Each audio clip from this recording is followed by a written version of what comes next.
DJ Satish Narte exclusive. छोड़ दे बेमोला दिल रो दहियो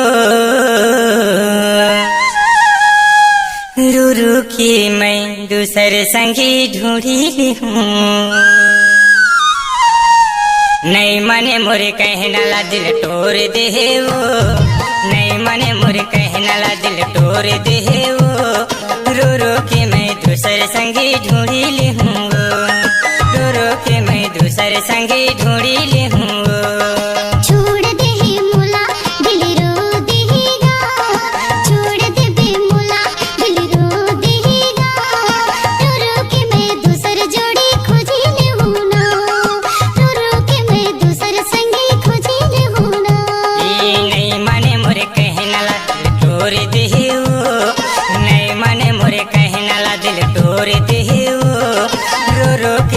दूसरे संगी ढूंढी ली हूँ रो रो के मैं दूसरे संगी ढूंढी ली हूँ रे। आप सुन रहे हैं डीजे सतीश नरते का मिक्स।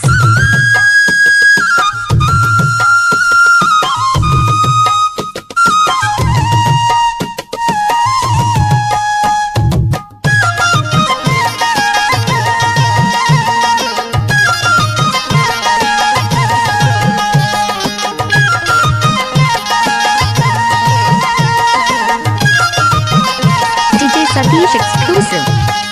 नैना ला चमका के तेरे सी नजरिया ते मारे माया दे हूँ कह के रानी दगा माते डारे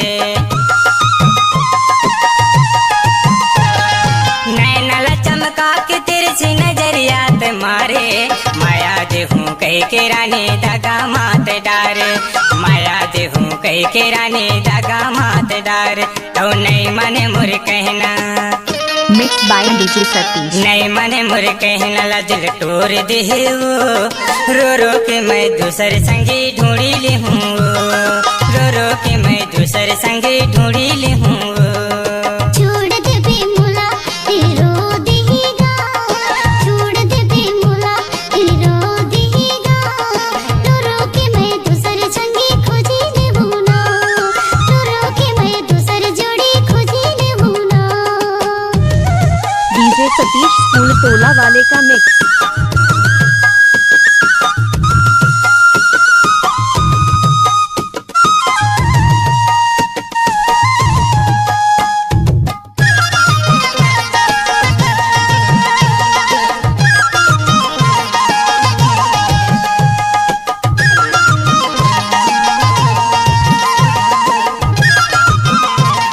डीजे सतीश एक्सक्लूसिव।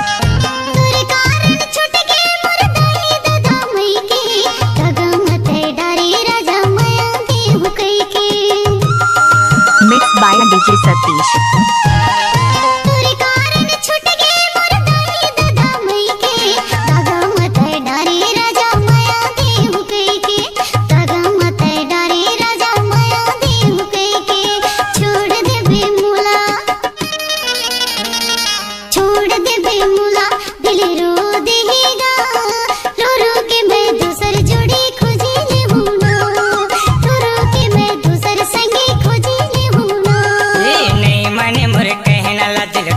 दे वो नहीं मने मोरे कहना ला दिल तोड़ दे वो रो रो के मैं दूसरे संगी खोजी ली हूँ रो रो के मैं दूसरे संगी खोजी ली हूँ।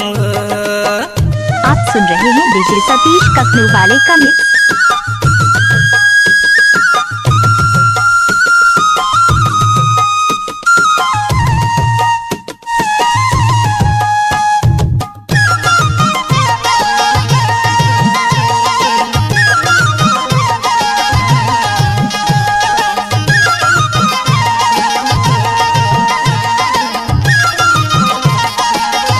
सतीश नटे बात ला मोर मानस नहीं करथस जबराने कत का मैं समझाऊं तोला करथस मनमाने। आप सुन रहे हैं डीजे सतीश नटे का मिक्स। बात ला मोर मानस नहीं करथस जबराने कत का मैं समझाऊं तोला करथस मनमाने कत कम समझाओ तोला करता मन मान और नहीं मने मोर कहना DJ Satish exclusive. नहीं मने मोर कहना ला दिल तोड़ दे वो रो रो के मैं दूसरे संगी ढूंढी ले हूँ रो रो के मैं दूसरे संगी ढूंढी ले हूँ छोड़ दे बेमुला दिल रो देगा छोड़ दे बेमुला दिल रो देगा रो रो के मैं दूसर जोड़ी खोजी ले हूँ ना रो रो के मैं दूसर संगे खोजी ले हूँ ना नहीं मने मोर कहना ला दिल तोड़ दे वो नहीं मने मोर कहना ला दिल तोड़ दे वो रो रो के मैं दूसरे संगी ढूंढी ले हूँ रे रो रो के मैं दूसरे संगी ढूंढी ले हूँ रे रो रो के मैं दूसर जोड़ी खोजी ले हूँ रे रो रो के मैं दूसरे संगी ढूंढी ले हूँ रे रो रो के मैं दूसरे संगी ढूंढी ले हूँ रे रो रो के मैं दूसर जोड़ी खोजी ले हूँ रे रो रो के मैं दूसरे संगी खोजी ले हूँ रे रो रो के मैं दूसर संगे खोजी ले हूँ रे रो रो के मैं दूसरे संगी खोजी ले हूँ रे।